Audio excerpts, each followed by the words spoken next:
On the 20th of October 1496, in the small town of Leer, near the city of Antwerp in the Low Countries, one of the most significant events in European history took place. That day, a 16-year-old princess of the Spanish royal house of Trastamara, Joanna of Castile, married Philip the Handsome, Duke of Burgundy, Lord of the Netherlands, and a member of the Austrian House of Habsburg. Philip's father was Maximilian of the House of Habsburg, Archduke of Austria, and later, the Holy Roman Emperor. The marriage might not have seemed too unusual to anyone who witnessed it. Philip was only about a year and a half older than his bride, and it seemed like a normal dynastic marriage to cement ties between two different royal families.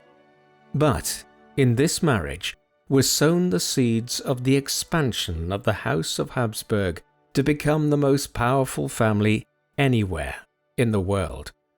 Though Joanna had several brothers and sisters, they were all either illegitimate, younger than her, or died prematurely. This meant that she inherited the thrones of Castile and Aragon years later and united Spain under her rule. Her eldest son with Philip, Charles, would therefore become the first Habsburg ruler of Spain. This, combined with Spain's colonial activity at the time, meant that by the middle of the 16th century, the House of Habsburg ruled over large parts of Western and Central Europe, including Spain, Austria, Hungary, Bohemia, the Low Countries, and parts of Italy, as well as a growing empire around the world on which the sun rarely set. It was a long way to have come for a family which started out in medieval times as minor aristocrats near the Swiss Alps. Habsburg rule over large parts of Europe would continue unabated until the end of the First World War in 1918. This is the remarkable story of the House of Habsburg and how they came to rule large parts of the world. It all started very humbly. Strangely, it didn't start either in Austria or Spain or the Low Countries. Instead, the story of the Habsburgs broadly began in the north of what we now call Switzerland in the early 11th century, though in those days there weren't even the beginnings of a Swiss confederacy, and this was considered a part of wider Germania. Around 1025, a West German lord by the name of Radbot, Count of Klettgau, decided to build a new castle in what is now the canton of Aargau, in the north of Switzerland. He named it Habsburg Castle. There are two possible meanings for this. The Burg part of the name is a generic German term for a settlement or fortified site. Hence we find many large German cities called Hamburg, Nuremberg, and so forth. The Habs might refer to either a hawk or a ford. If it refers to a ford, the name effectively means the settlement by the ford of the river. Or if it references a hawk, it was alluding to the altitude at which the castle was built. At the time Radbot built the castle, surnames were not common in most of Europe. People began adopting surnames in the 12th and 13th centuries. Some of these were patronymic surnames, which indicated a line of descent. Others were occupational, such as Smith, indicating one was a blacksmith, while others still indicated where a person or family hailed from. Radbot's ancestors, who continued to live at Habsburg Castle, adopted the name of their family seat or ancestral home as their surname. Hence was born the House of Habsburg. The early history of the House of Habsburg set the tone for how they advanced as a great royal house for centuries to come. They grew more powerful through marriage alliances.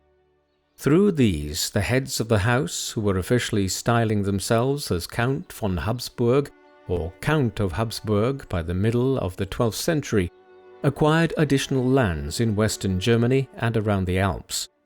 An important pivot occurred in the 13th century, as they began focusing on extending their dominions into what we now call Austria, although this was considered a southern extension of Germania at the time. The key figure in this process was Rudolf von Habsburg. In 1250, the office of Holy Roman Emperor, which was a kind of loose elective overseer of the Holy Roman Empire, a conglomeration of hundreds of independent principalities across Germany and surrounding lands, had fallen into abeyance. The German princes could not decide on a new emperor, and there would be no further emperors until the 14th century. However, several individuals were elected to the lesser title of King of Germany. Rudolf von Habsburg acquired this title in 1273. He then exploited it to acquire extensive new territories for his family in Austria, making two of his sons Dukes of Austria and Styria in 1282. With this, a family of West German origin that owed their name to a Swiss castle became the preeminent lords of Austria and moved their power base to Vienna. This was little more than a town at the time, though under Habsburg patronage it grew. The University of Vienna, for instance, was founded in 1365 by Rudolf IV, Duke of Austria. The family continued to grow in power over the next 2 centuries, and in 1452, Frederick III was elected as the first member of the House of Habsburg with the full title of Holy Roman Emperor. With the exception of one minor gap of a few years in the 1740s, the Habsburgs monopolized the position of emperor until the Holy Roman Empire was brought to an end 3.5 centuries later, in 1806. The family's power continued to grow rapidly in the late 15th century. As the first Habsburg Holy Roman Emperor, Frederick III elevated the family status within Austria from the title of dukes to archdukes. More importantly, he married his son Maximilian to Mary of Burgundy in 1477. The Duchy of Burgundy is a forgotten great power.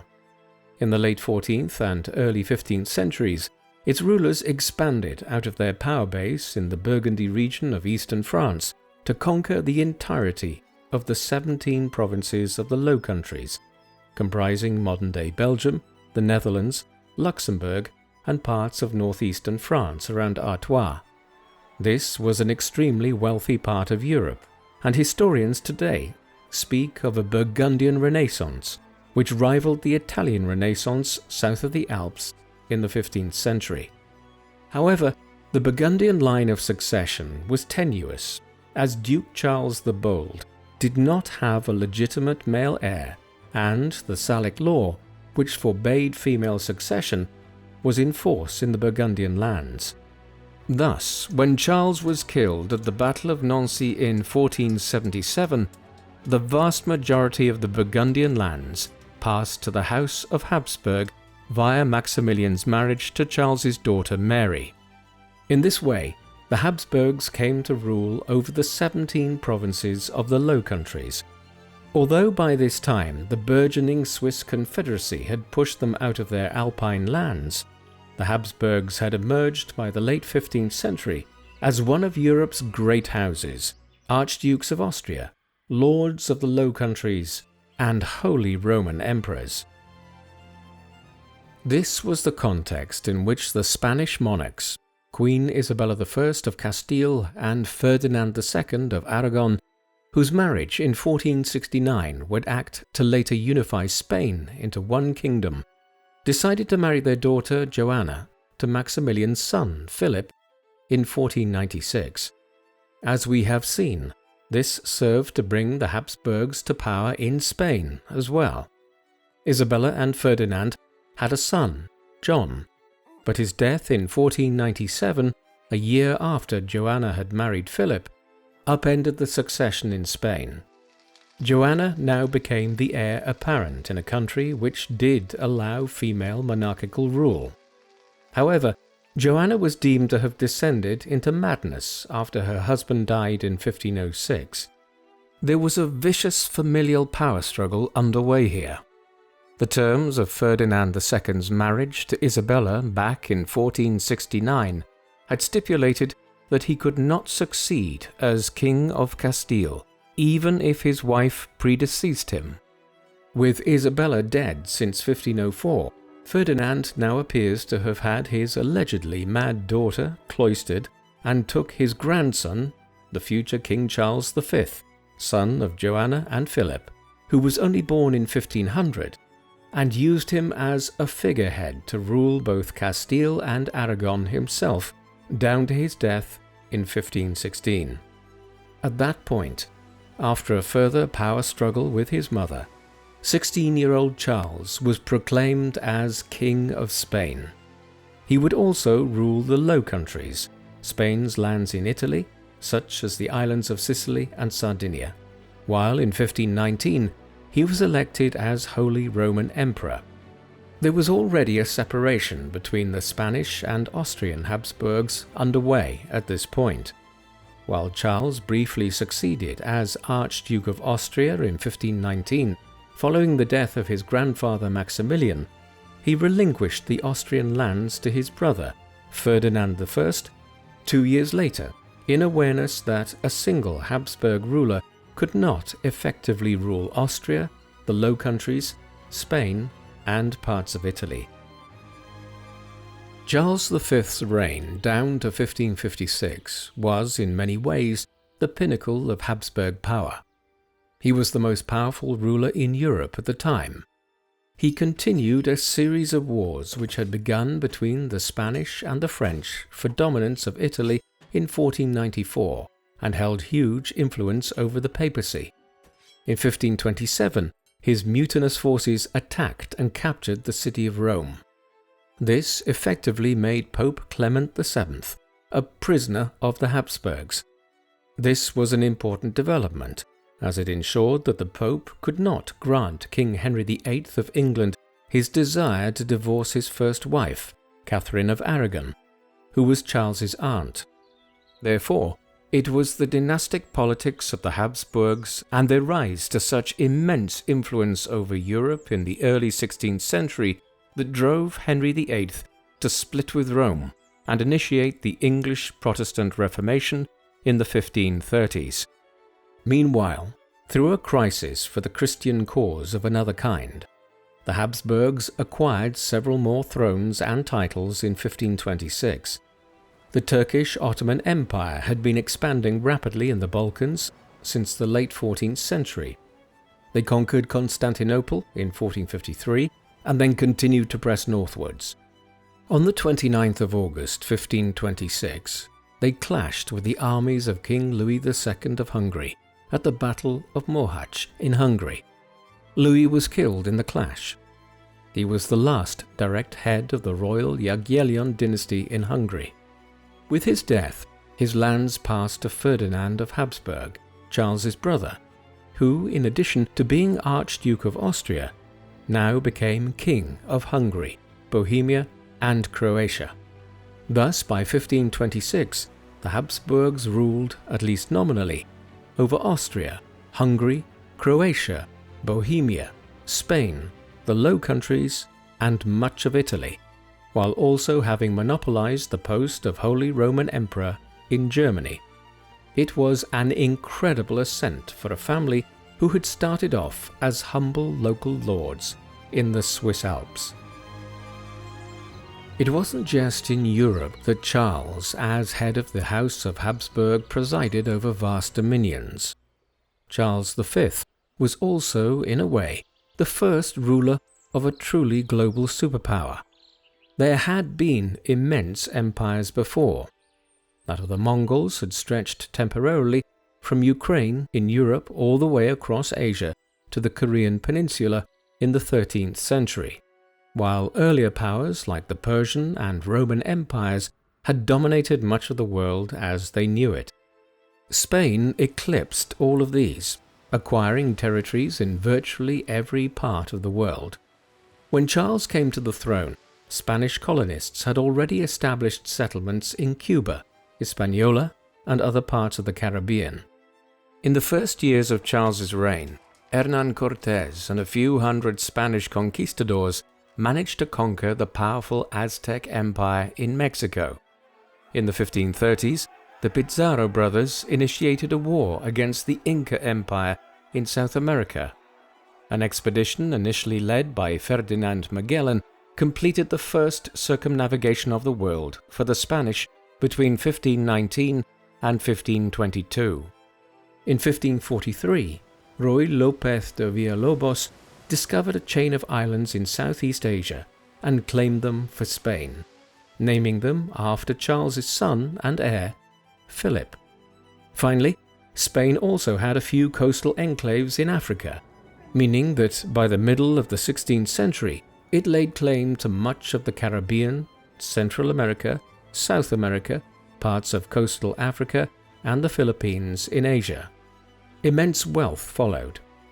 In Mexico, Peru, and Bolivia, the Spanish found large silver and gold deposits, most notably a veritable mountain of silver at Potosi in Bolivia.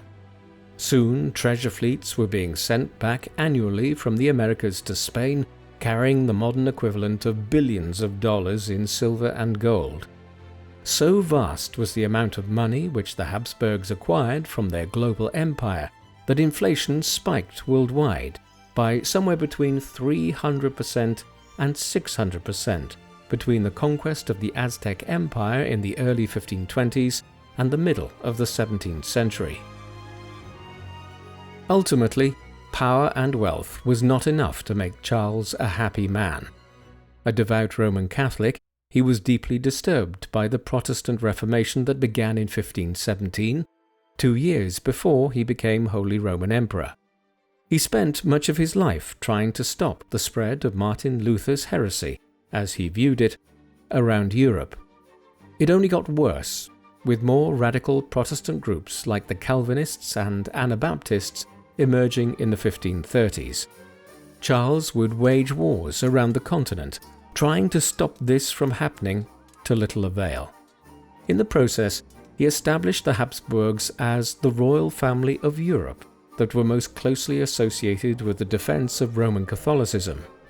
Eventually, worn out from the cause, he took the unusual step of giving up his royal and imperial titles in 1556, handing over power to his son, King Philip II. Philip would rule for 42 years down to 1598. When he ascended to the throne of Spain, he had already been King of England and Ireland, pursuant from his marriage to his cousin, Queen Mary Tudor, in 1554. She died in 1558, but for a brief time, a Habsburg even ruled England, Wales, and Ireland. Philip, though, would never be Holy Roman Emperor. When his father gave up his positions in 1556, the division of the Habsburg dominions was cemented. Philip succeeded as King of Spain and to the lands in Italy and the Low Countries, as well as Spain's colonial empire. But Charles's brother, Ferdinand, claimed the title of Holy Roman Emperor. The Spanish branch of the family would never hold that title again. Hence, from the late 1550s, there were the Spanish Habsburgs who ruled Spain and its empire and were descended from Charles and Philip, and the Austrian Habsburgs who dominated Central Europe and were descended from Ferdinand. Philip II was very much his father's son. In fact, he went even further in his determination to crush the Protestant heresy that he believed was infecting Europe.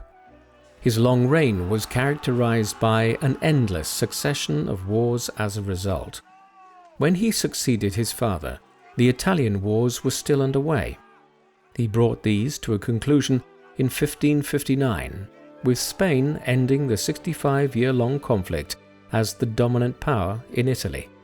Philip also continued the wars against the Ottoman Empire in the Mediterranean Sea. For instance, it was the Spanish, in alliance with the Venetians and several smaller powers, who launched an armada of over 200 galleys that fought the Turks at the Battle of Lepanto in the Ionian Sea on the 7th of October 1571. It was one of the largest naval battles in history. By then, Philip was already fighting a revolt against the Dutch Protestants of the Low Countries, the start of what would become the 80 Years' War. Relations with England were deteriorating as Mary's successor, Queen Elizabeth, restored Protestantism as the state religion there after she became queen in 1558. A long Cold War between the English and the Spanish would erupt into the First Anglo-Spanish War, beginning in 1585, the most famous confrontation of which was the Spanish Armada of 1588. In France, Philip channeled aid to the Catholic faction in the Wars of Religion, which tore the country apart between 1562 and 1598. By the late 1580s, Spanish troops were fighting directly on French soil. All of this effort to fight Muslims and Protestants required Spain to maintain tens of thousands of soldiers all the time, often surpassing 100,000 men, an enormous number for the early modern era. It cost a fortune, and despite the unimaginable wealth arriving from the silver mines of the New World, the Spanish government failed to pay its bills and essentially declared bankruptcy on 4 occasions during Philip's reign, in 1557, 1560, 1575, and 1596. In the end, all the money that Philip spent was for nothing. England, though a very small power by comparison with the might of the Habsburgs, fought the Spanish to a stalemate by 1604. The war with the Dutch continued intermittently until 1648, yet as early as the 1590s, there was no doubt that the Dutch Republic would survive and was actually entering a golden age of prosperity. The Habsburgs, however, did manage to maintain control over the southern provinces of the Low Countries around what we would now call Belgium. In France, the country remained broadly Catholic, although the king from 1589, Henry IV, was effectively a Protestant who agreed to convert to Catholicism to end the wars of religion, hardly the result which Philip had envisaged when he intervened there. Meanwhile, as the bankruptcies of his reign demonstrated, the flow of silver from the Americas had its limitations. Furthermore, in the reigns of his successors, Philip III and Philip IV, the amount of silver that was arriving each year in the treasure fleet started to decline dramatically. By the middle of the 17th century, it was a fraction of what it had been in the heyday of Philip II. As this occurred, Spain was revealed for what it was, a country with a backwards economy and a political system where money was spent frivolously by the monarch and courtiers. Revolts in the 1640s led to the loss of Portugal, which reasserted its independence. A cohort of writers began preparing treatises addressing the question of how to stop the decline of the country and its empire, but they had little impact. By the time England and Spain ended up at war between 1654 and 1660, England was the ascendant power, and Spain, under the Spanish branch of the Habsburgs, was in perilous decline. Things were also difficult for the other branch of the dynasty in Vienna. The Austrian Habsburgs were nowhere near as powerful as the Spanish side of the family in the second half of the 16th century. They faced a number of difficulties. Although the family had a virtual monopoly on the office of Holy Roman Emperor during these centuries, successive heads of the family in Vienna were unable to roll back the spread of Protestantism in Germany, and it also had a hold over their lands in the Kingdom of Bohemia. Moreover, the Turks continued to press on their southern border, conquering lands in the Balkans over time. The issue of religious divisions within the lands of the Austrian Habsburgs and the wider Holy Roman Empire boiled over in 1618, into the most destructive war in the history of early modern Europe. The conflict was partly brought about by the rise of Ferdinand of Inner Austria, a member of the family who would become Holy Roman Emperor as Ferdinand II in 1619. He was already flexing his muscles as the ascendant power within the family by the mid-1610s. His efforts to enforce Catholicism in Bohemia led to a revolt against Habsburg rule there in 1618, which then ballooned into a wider war against the Habsburgs throughout Central Europe. In the early stages of this, the Habsburgs met with a fair degree of success and had broken the resistance of several Lutheran and Calvinist states like the Palatine Elector of the Rhine and the Protestant lords of Bohemia. However, every time the Habsburgs seemed to be about to win the war, a foreign power would intervene on the side of the German Protestants to rebalance the situation. Denmark intervened first in 1625.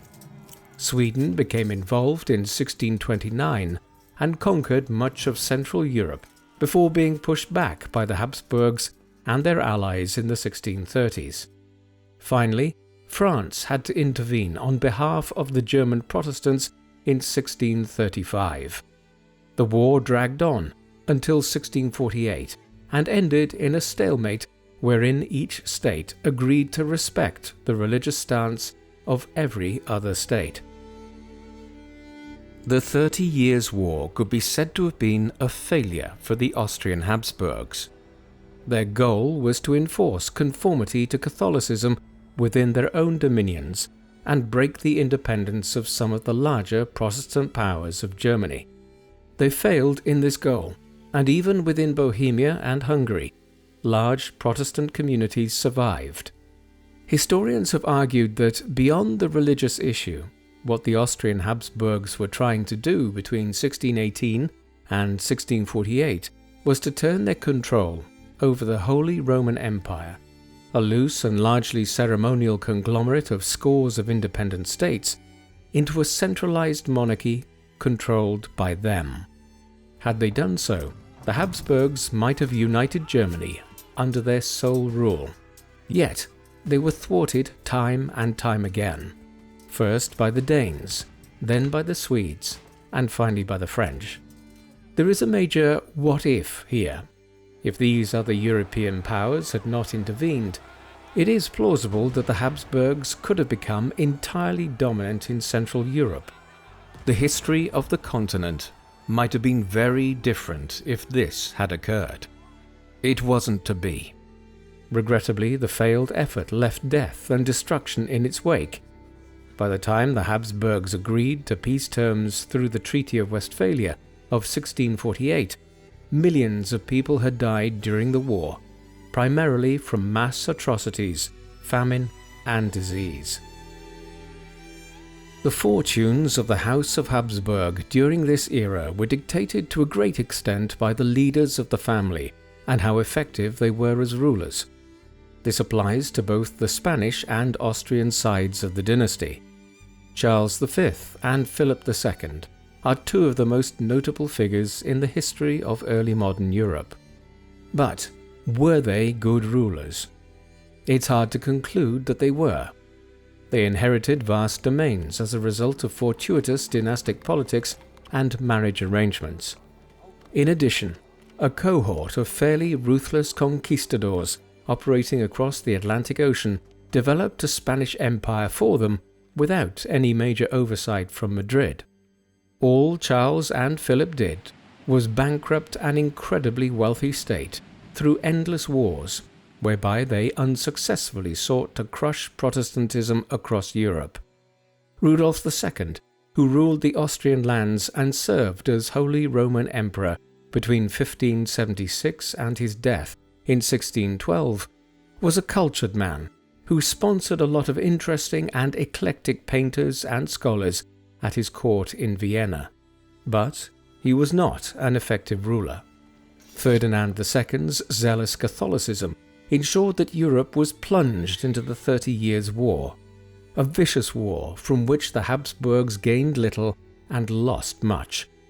Leopold I, who ruled the Austrian lands from 1657 and did so down to 1705, was arguably a capable ruler, though he too was excessively eager to impose Catholicism in Central Europe and made mistakes because of this.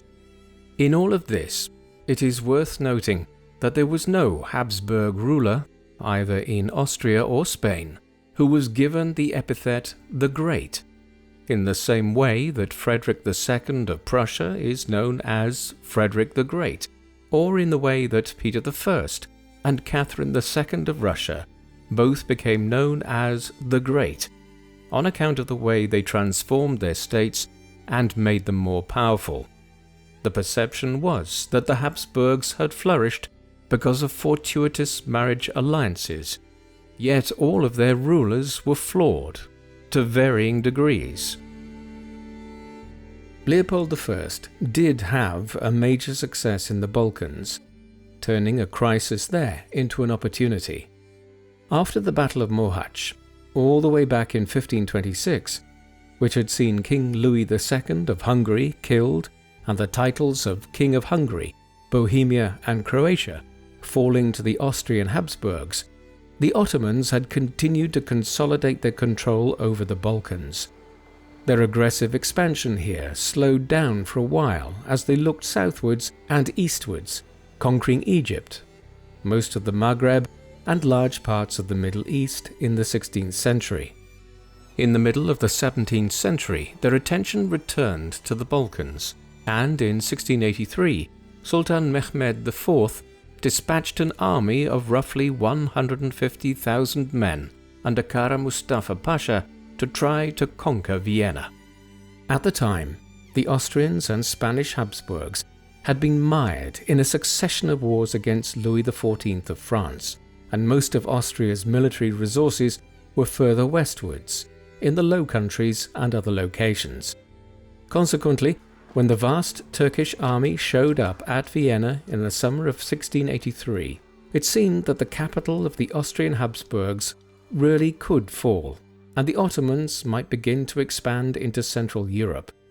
In the end, it was only owing to the intervention of King John III Sobieski of Poland with a large relief force that the siege of Vienna was relieved. Thereafter, a grand coalition of the Habsburgs, the Poles, the Russians, and the Republic of Venice launched the Great Turkish War. When it ended after 15 years of fighting in 1699, Leopold I of Austria acquired extensive territory in Hungary, Transylvania, and other parts of the Balkans. While the Austrian side of the family were dealing with the threat posed by the Turks in the second half of the 17th century, the Spanish branch of the Habsburgs were also mired in a crisis, though of a very different kind. The Habsburgs had not simply come to rule Austria and Spain as a result of the marriage of Joanna of Castile to Philip of Burgundy all the way back in 1496. The two branches of the family had continued intermarrying for over 150 years after this. This was inbreeding of a severe kind. For instance, King Philip III of Spain married his first cousin, Margaret of Austria, in 1599. A daughter from their marriage, Maria Anna, married her first cousin, Emperor Ferdinand III of the Austrian side of the family, her own mother's nephew. Then, to make matters worse, Maria Anna's daughter, Mariana of Austria, married King Philip IV of Spain in 1649. Philip was Mariana's mother's brother. Thus, generations of first cousins marrying each other from the Spanish and Austrian branches of the house culminated in Mariana marrying her uncle. Philip and she had several children. A single son lived into his adult years as the sole heir to the Spanish throne. The problem was that the young man, Charles or Carlos, was very ill from birth. The exact cause of his illness has never been fully resolved.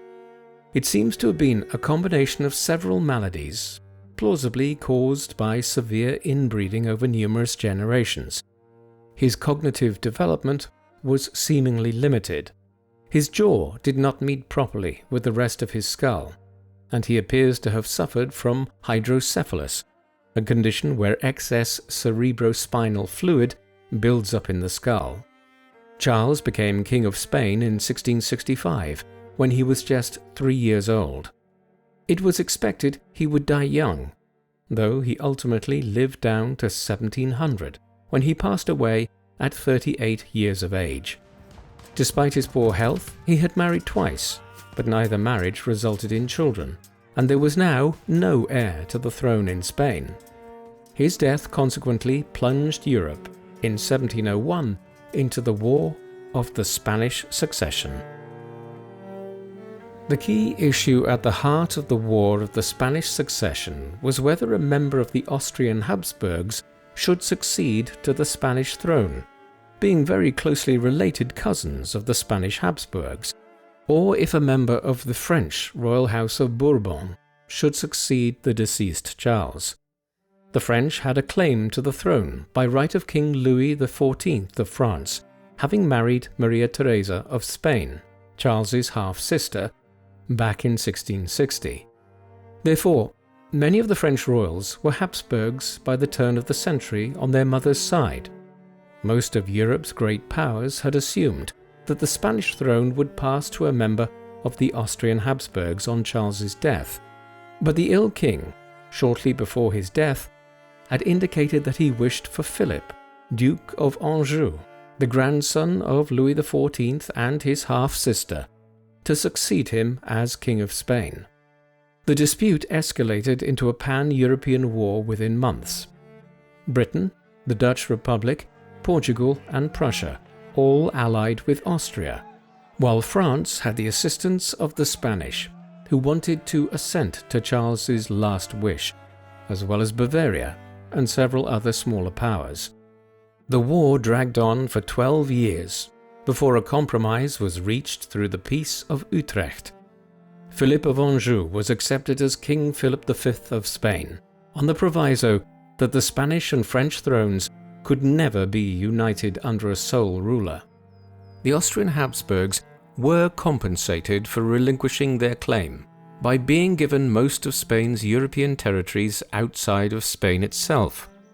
Thus, the Spanish Netherlands around modern-day Belgium became the Austrian Netherlands, while the Austrian Habsburgs also acquired possession of the Duchy of Milan, Naples, and Sardinia. The situation for the Austrian Habsburgs during the 18th century was complex. In theory, they had exited the war more dominant in Central Europe than they had ever been. They were, for instance, now the major power of the Italian peninsula and had acquired a berth on the Atlantic Ocean via the Austrian Netherlands. In 1722, Emperor Charles VI oversaw the creation of the Ostend Company near Bruges as a trading and colonial endeavour to try and establish an Austrian Habsburg colonial presence overseas, although it failed. Despite the strong position they found themselves in, the Austrian Habsburgs actually faced a growing threat.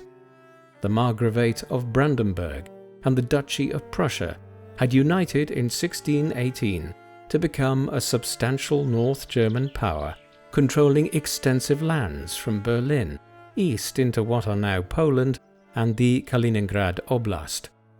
In 1701, Duke Frederick III of Prussia declared himself the first king of the new Kingdom of Prussia. In 1740, the War of the Austrian Succession broke out over the issue of whether or not Maria Theresa of Austria would succeed as a female ruler of the Austrian Habsburg kingdoms and territories and as Holy Roman Empress. Prussia was central to the alliance that fought against the Austrians over the next 8 years. It was the start of a series of wars across the 18th century between Austria and Prussia that centered on control of the Silesia region. This was a resource-rich province that straddles the modern-day borders of Poland, Germany, and Czechia. Prussia acquired control of it and rose to become a serious threat to the Austrian Habsburgs in Central Europe under its long-ruling monarch, King Frederick II, between 1740 and 1786. Rivalry between Austria and Prussia would shape the outlook of the Habsburgs in Vienna for much of the 18th and 19th centuries. While the Austrian Habsburgs were generally rivals of the Prussian royal house of Hohenzollern, they were very capable of putting their differences aside when it came to both royal houses benefiting themselves. And there was much to be gained by acting in unison in the second half of the 18th century. Ever since the Union of Lublin in 1569, the Polish-Lithuanian Commonwealth had been an absolutely vast state in Eastern Europe, one which covered most of modern-day Poland, Belarus, Lithuania, Latvia, and western Ukraine. It had once been a formidable power in this part of the continent. However, the rise of the Russian Empire had weakened it, and by the middle of the 18th century, the Commonwealth was the sick man of Europe. Accordingly, beginning in 1772 and concluding in 1795, the Austrians, Prussians, and Russians decided to carve up the territory of the Commonwealth between them. The Austrian Habsburgs added a huge chunk of territory to their growing dominions as a result. They acquired western Ukraine and southern Poland, including the cities of Lviv, Krakow, and Lublin. These gains were in addition to a further southward expansion of their dominions. The Austrians went to war on 3 different occasions with the Ottoman Empire in the 18th century, between 1716 and 1718, again from 1737 to 1739, and finally from 1788 to 1791. There was a certain amount of over and back during these clashes, but the Austrians generally made gains in Serbia and Bosnia, setting the scene for the collapse of Ottoman rule in the Balkans in the 19th century and the rise of various types of Slavic nationalism there too. The second and third partitions of Poland took place as Europe was descending into a period of war and crisis that it would not emerge from for a quarter of a century. The French Revolution had started in 1789 when King Louis XVI of France convened the Estates General, the French Parliament, for the first time in 175 years. The king was quickly sidelined, and the revolutionaries began establishing a constitutional monarchy in which Parliament would hold power. Gradually, the revolution became more and more radical in the early 1790s, until the king was deposed altogether, and a republic was set up in September 1792. The following year, the revolutionaries placed both the king and Queen Marie Antoinette on trial and executed both of them. This caused great dismay in Vienna. Marie Antoinette was a member of the House of Habsburg.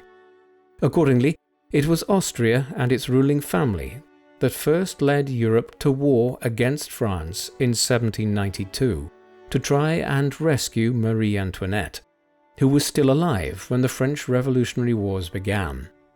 The Habsburgs would not fare well over the next 20 years.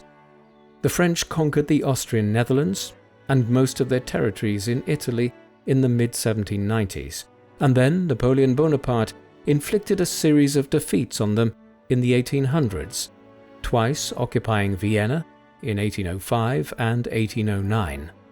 The Habsburgs, though, managed to temper Napoleon's worst impulses.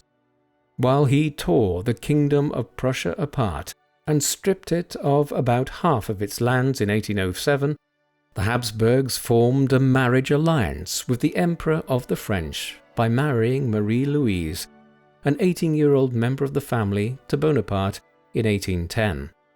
It was a marriage of convenience. When Napoleon's invasion of Russia ended in disaster in 1812, the Habsburgs briefly considered honoring their alliance with the French before ultimately joining a new coalition that conquered Napoleon's European empire in 1813 and 1814.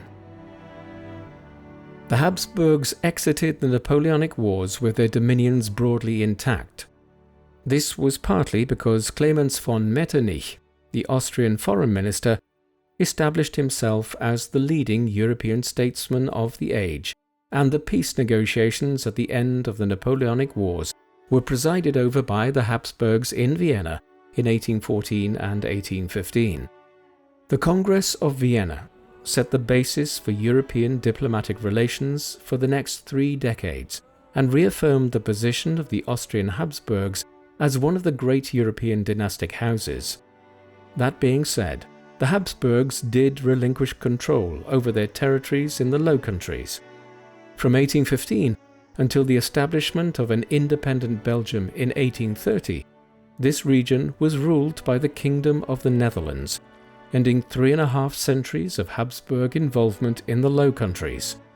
The Belgian Revolution of 1830 ushered in the creation of an independent state in the southern provinces of the Low Countries after hundreds of years of foreign domination. Elsewhere, the Austrians were in the ascendancy. The Ottomans were now well and truly in decline, and the Habsburgs hoped to gain greater influence in the Balkans as they did, although Russia was a rival in the region. In Italy, the Republic of Venice had never been reconstituted after the Napoleonic Wars, meaning the Austrians now ruled over Venice, Lombardy, including Milan, and the Grand Duchy of Tuscany. All of this brought problems. Back in 1804, in the midst of the Napoleonic Wars and in anticipation of the dismantling of the Holy Roman Empire, Archduke Francis II had declared the creation of a new Austrian Empire with himself as its first emperor. The empire he and his successors ruled over was ungainly. German-speaking peoples such as the Habsburgs themselves were in the minority and made up slightly less than 1/4 of the population. Ethnic Hungarians made up about 20%. The Czechs in Bohemia constituted around 1/8 of the population of the empire, while other Slavic groups like the Serbs and Croats made up another 10%, as did the Poles. Then there were sizable further minorities like the Romanians, Slovaks and Italians.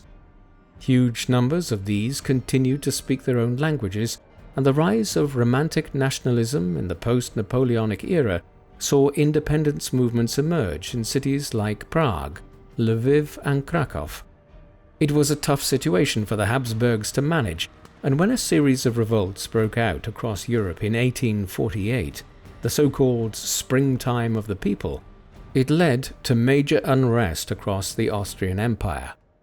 Efforts by the Kingdom of Sardinia to wrest control of northern Italy from the Habsburgs failed, but in Hungary, the country was virtually taken over by the revolutionaries. It was only with Russian aid that the Habsburgs were able to reinforce control there in 1849, and even then they had to place Hungary under military occupation for the next 18 years to ensure fresh unrest would not commence. The rebellions of 1848 were only a precursor to a series of huge setbacks for the Habsburgs 20 years later. A lot of this was caused by the continuing rise of Prussia as a rival to Austria in Central Europe. The Revolution of 1848 in Germany had made it clear that there was strong support for German unification. Many perceived that Prussia should lead this process, although there were divisions, much of it based on religion. Prussia was a Protestant North German power, while Austria was a Catholic South German power. The smaller German states, of which there were approximately 36 in the 19th century after a process of consolidation during the Napoleonic Wars, tended to lean towards Austria or Prussia, depending on their own religious stance. Catholic Bavaria, for instance, viewed Austrian-led unification favorably. What the Austrian ruler, Emperor Franz Joseph, who had ascended in 1848, and who would become the longest-serving ruler of the House of Habsburg by living down to 1916, had not allowed for was the rise to high office of the Prussian aristocrat Otto von Bismarck in 1862. Over the next 9 years, Bismarck outflanked Austria entirely. He waged war on Denmark in 1864, then Austria in 1866, and finally France between 1870 and 1871. Through these short victorious conflicts, he united the smaller German states behind Prussia and formed the German Empire in 1871. With a few strokes, the Austrian Habsburgs had been relegated to second place amongst the royal houses of Central Europe, behind the Hohenzollerns of Prussia that now became the German emperors. What was more, in the Second and Third Wars of Italian independence in 1859 and 1866, the Kingdom of Sardinia prized away most of Austria's territories in Italy and unified the peninsula into the Kingdom of Italy. A bizarre project to install Maximilian of Habsburg, Franz Josef's brother, as a French-backed Emperor of Mexico backfired and resulted in him being overthrown and executed in 1867. Faced with such a catalogue of setbacks, Franz Josef agreed in 1867 to end the military occupation of Hungary that had been in force since the suppression of the 1848 Hungarian Revolution against Austrian rule, and to make the Hungarians partners in government. Thus, the Austrian Empire became the Austro-Hungarian Empire in 1867. The Habsburgs continued to rule over Hungary, but the empire would now be governed as a dual monarchy, with a separate government in Hungary. 6 years later, the towns of Buda and Pest, on either side of the Danube River, united to form a new Hungarian capital, Budapest. This was an era of social change in the Austro-Hungarian Empire in many other ways. The Habsburg dominions in Central Europe, as with those in Spain, prior to the end of Habsburg rule there in 1700, had been very backwards from a socio-economic perspective. It was not until 1781 that Joseph II, a relatively enlightened Habsburg ruler, moved to end serfdom in his family's dominions, and that process was not fully completed until the middle of the 19th century, making the Habsburg domains amongst the last in Europe to abandon this retrograde form of medieval landholding and usage. There had also been very little industrialization here prior to the middle of the 19th century, 70 or so years after the Industrial Revolution began in England. That changed rapidly between the 1870s and 1900s as industrialization efforts accelerated in Austria-Hungary. The railway system was expanded, and the country became an early major center of the automotive industry, with companies like Daimler being set up here. Ferdinand Porsche, though usually associated with Germany, learned his trade in Austria, and in the 1900s was building some of the most innovative cars and trucks in the world. Vienna also became a major cultural center. In many ways, it always had been. The Habsburg court was, for instance, the epicenter of the world of classical music in the 18th and 19th centuries, to which Mozart and Beethoven gravitated. The most notable element of Vienna's culture at the turn of the 20th century was that the modern discipline of psychoanalysis was developed here by Sigmund Freud and his followers. While the Austro-Hungarian economy was being radically overhauled and developed in the last quarter of the 19th century, the diplomatic position of the Austro-Hungarian Empire was also changing. The unification of Germany under Prussian leadership and the loss of their extensive Italian possessions had forced the Habsburgs to re-evaluate their strategic goals in the 1870s. Emperor Franz Josef had believed prior to this that Austria could come to dominate Central Europe. That idea was in ruins as a result of events in Italy and Germany from 1859 to 1871. He and his ministers responded by focusing their attentions southwards.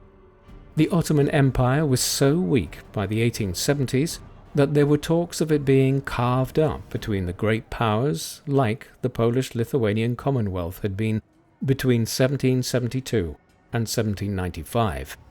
The Habsburg ruler believed he could benefit from this. Russia was clearly a rival, and in a war between 1877 and 1878 had won a devastating victory over the Ottomans. It was this which led Austria-Hungary to enter into a surprising alliance with the newly formed German Empire. The dual alliance was agreed to in 1879 and was generally designed to provide mutual aid to each other against Russian expansion. In it lay the seeds of the destruction of Habsburg rule. The dual alliance was the first step in the development of two major military alliances in Europe. The Italians joined the Germans and Austrians in 1882. Russia drew closer to France with the dual entente of 1894. Finally, Britain allied with France through the Entente Cordiale in 1904. This meant that when Archduke Franz Ferdinand, the Habsburg heir to Emperor Franz Joseph, was assassinated in the streets of Sarajevo by a Serb nationalist on the 28th of June 1914, Europe was already divided into two armed camps. There was a multiplicity of reasons for why the continent descended into the First World War over the next 5 weeks, but it possibly could have been averted had the Habsburg government not insisted on intervening in Serbia to investigate the assassination in a way which would have fatally compromised Serbia's independence. Russia stepped in to defend Serbia, and things escalated from there until Germany, Austria-Hungary, Bulgaria, and the Ottoman Empire ended up at war with Russia, France, and Britain. The degree to which Franz Joseph was responsible for the war breaking out is debatable. He was an elderly man of 83 years and worn out from a series of family tragedies over the years. He would never live to see the empire he had ruled for longer than any other member of his family collapse, as he died on the 21st of November 1916. By then, he had seen how mixed the performance of the Austro-Hungarian armed forces was. They succeeded in the Balkans, where they, the Ottomans and the Bulgarians, simply overpowered the Serbs. Even so, the broadly poor Russian army managed to launch effective counterattacks. When Italy entered the war in 1915, a vicious form of Alpine trench warfare developed on that front with Austria. Here, the Habsburg government was eventually forced to request German aid in 1917 as their forces faltered. Franz Joseph was succeeded in late 1916 by his great-nephew Karl I. He would ultimately be the last Habsburg to wield power. By 1917, the Austro-Hungarian army was only managing to cope because it faced such weak opposition. The Habsburgs' main ally, Germany, was taking the brunt of the assault by the Entente powers on the Western Front in France. Even so, the unity of the Austro-Hungarian Empire was breaking down, as ethno-nationalist tensions that had been simmering for over a century began to boil over as the war dragged on. This was especially the case from April 1917, after the United States entered the war on the side of Britain and France. To try and bolster the war cause and galvanize support for his family's rule, Karl spent much of 1917 and 1918 proposing new arrangements for the empire, notably the idea of establishing a triple monarchy, whereby the Croats would also be given a share of power in the empire in the same way the Hungarians had been back in 1867. He was unable to convince the different groups involved. Then near-famine conditions set in across parts of the empire by late 1917, followed by the arrival of the Spanish flu pandemic in 1918. The end came suddenly. In mid-October 1918, as the war entered its final weeks, revolutions broke out across the Austro-Hungarian Empire, and within days, Hungary and Czechoslovakia began breaking away to form their own countries. Many of the southern lands would eventually join what became Yugoslavia, while parts of the eastern territories were soon united with a newly reconstituted Poland after the war. By the time the armistice brought the war to an end on the 11th of November 1918, Karl was effectively left as ruler of nothing but Austria, and as ruler of this in name only. A day later, a short-lived German-Austrian Republic was proclaimed, effectively bringing Habsburg rule over Austria to an end after 636 years and nearly 900 years after the family had first established itself in northern Switzerland. In April 1919, the nascent Austrian Republic passed a piece of legislation which ordered the Habsburgs to leave Austria and not to return until they had formally renounced any claims to rule the country or the other territories they had held sway over for centuries. There were good reasons for this. Karl I had not given up on the idea of resuming control over a part of the Habsburg Empire. In exile in Switzerland in the years following the war, he made 2 attempts to seize power in Hungary through a coup d'état.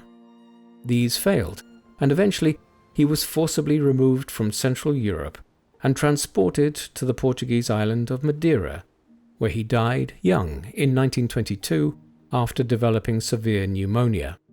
The Habsburg claim to rule over Austria and other territories consequently passed to Karl's young son, Otto. From abroad, he offered vocal opposition to the Nazi takeover of Austria in 1938. By then he was living in France and fled to Portugal and then the United States as the Second World War began. The Nazis had sentenced him to death in absentia for his opposition to them. After the war, he formally renounced the Habsburg claim to rule Austria in 1961 and was allowed to return to his ancestral homeland in 1966, 48 years after the flight of the Habsburgs. He then moved to Germany and became a member of the European Parliament. In this capacity, he played a significant role in the expansion of the EEC and the European Union as the Cold War came to an end. Otto formally renounced his position as head of the House of Habsburg in 2007, 4 years before his death. His son, Karl von Habsburg, grandson of the last Habsburg emperor, is the current head of the House of Habsburg. He served as an MEP for Austria between 1996 and 1999 and has worked with various international organizations. The story of the House of Habsburg is nothing short of incredible. There is almost nothing else like it in the history of the world. Every major dynasty that comes to rule over vast territories usually does so at the end of a sword or a gun, or a combination of military coercion and commercial and naval power.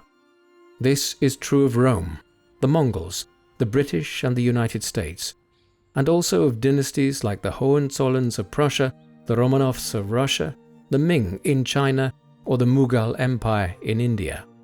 The Habsburgs were different.